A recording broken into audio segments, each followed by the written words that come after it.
We'll just ignore him, I'm not really bothered about him, and we'll start to murder his friend. So look at the DPM on this. Right into his engine. Aiming again for the engine.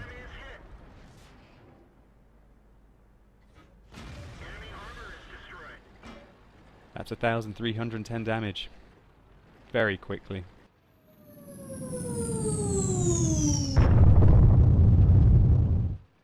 Hey guys, it's Quickie Baby, bringing you another quick tank review, this time of the AT-15. This is the Tier 8 British tank destroyer, and it does everything that the previous tank did, slightly better.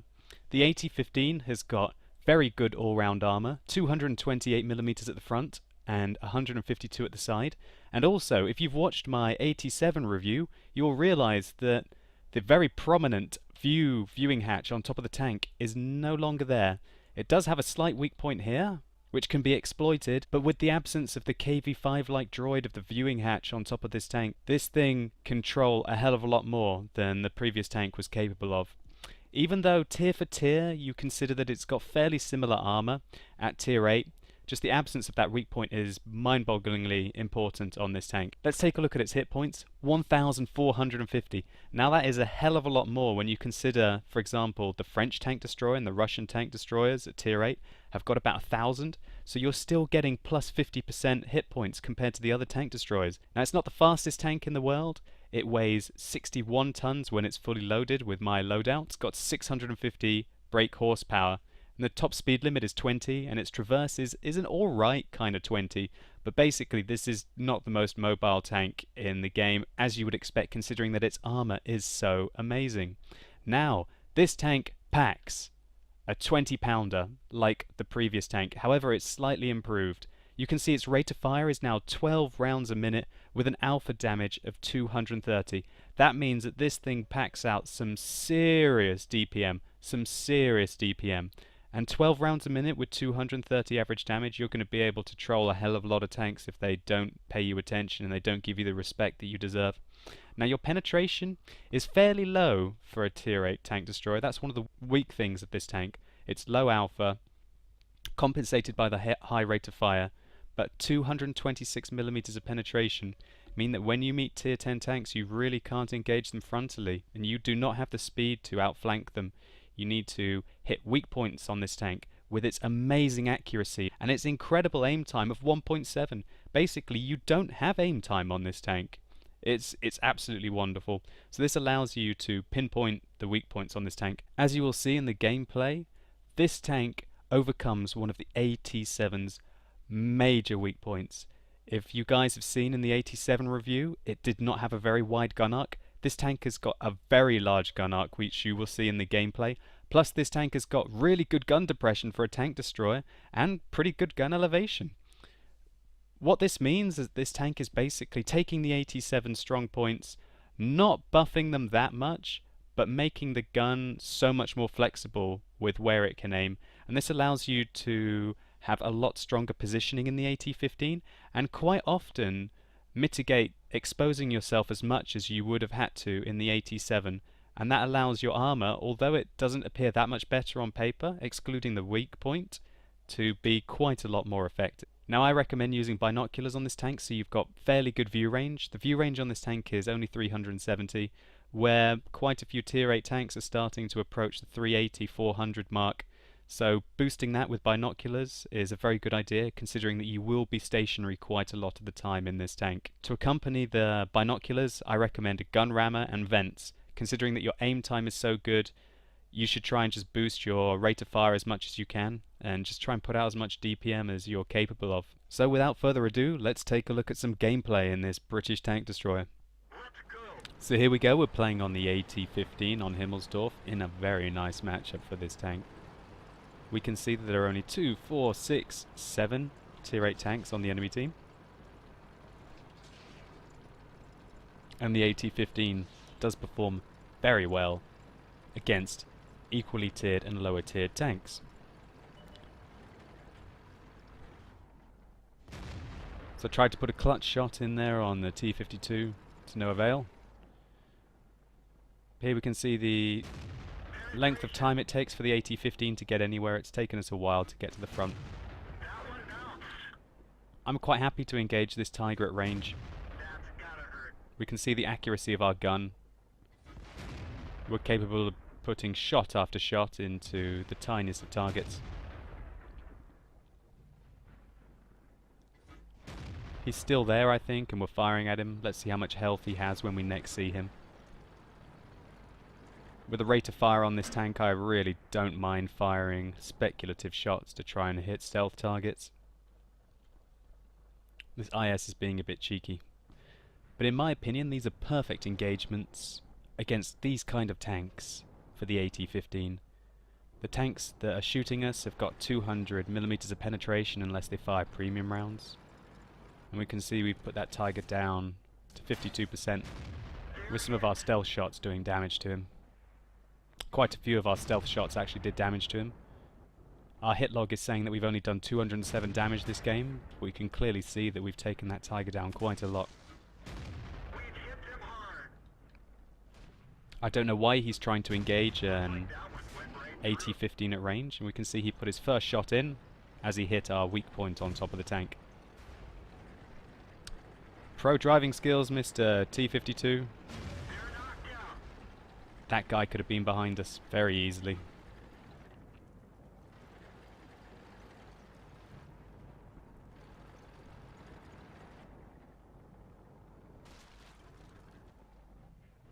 So I'm very happy to engage in IS. With 226mm of penetration, we can shoot the IS in the turret all day.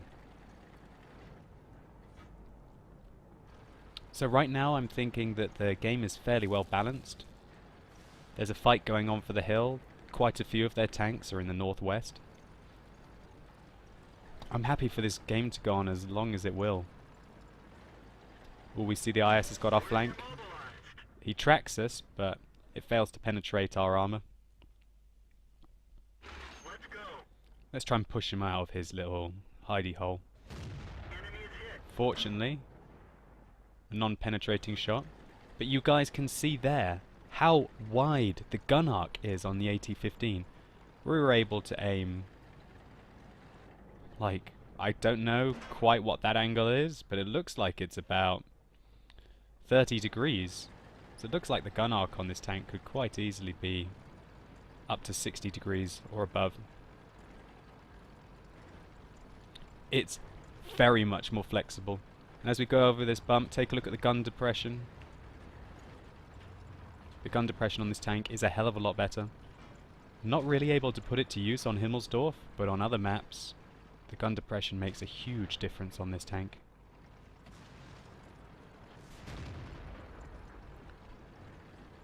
So I'd had enough of shooting it out with the Tiger and IS. I want to get some more done in this game. This Tiger is very confidently trying to side scrape. We'll just ignore him, I'm not really bothered about him. And we'll start to murder his friend. So look at the DPM on this. Right into his engine. Aiming again for the engine.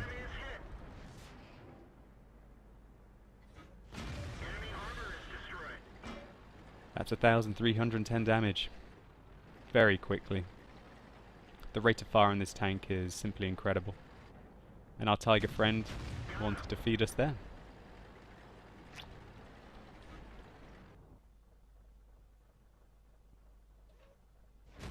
So we shoot across at the IS, and there's a Type 59. I decide to repair my track rather late there because I thought he was going to try and sneak, and we get a fairly clutch shot off against his tracks. He tracked us again though. Fortunately we have some backup.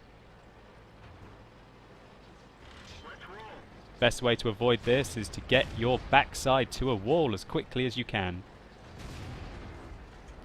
If we didn't have the 5100 there with us, I think we would have still been able to handle that situation. We might have taken one more shot.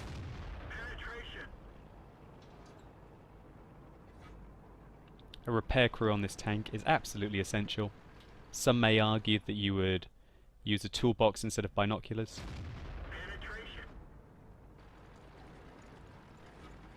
So we've already done 3,000 damage this game.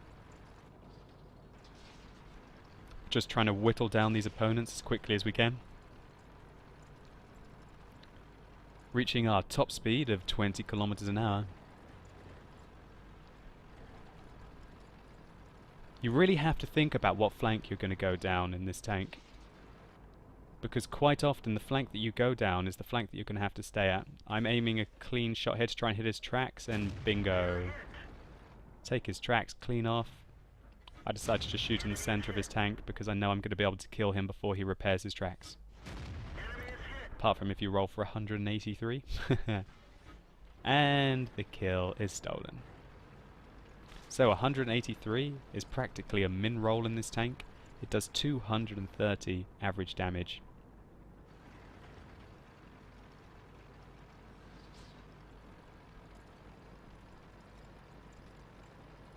So it's literally just a clean-up operation at the moment. I don't notice that I can shoot the tiger in the turret, which is a pretty big mistake there. I really did not think that. And look at that donkey shot. I was so surprised at how much of a donkey I was that I donked my shot. I have no idea what this Tiger 2 is doing. I don't think he knows what's going on, or he's AFK.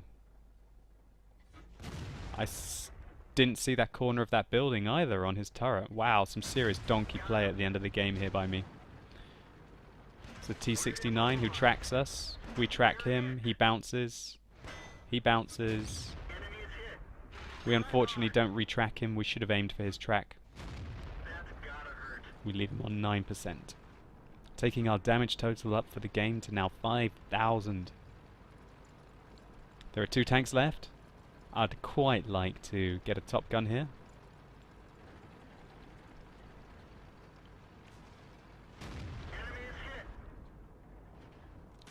This tank is quite proficient at shooting on the move. It does not lose much accuracy, as its top speed is only 20 kilometers an hour.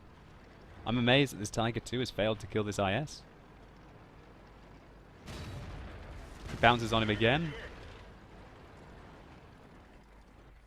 And I pick up the top gun.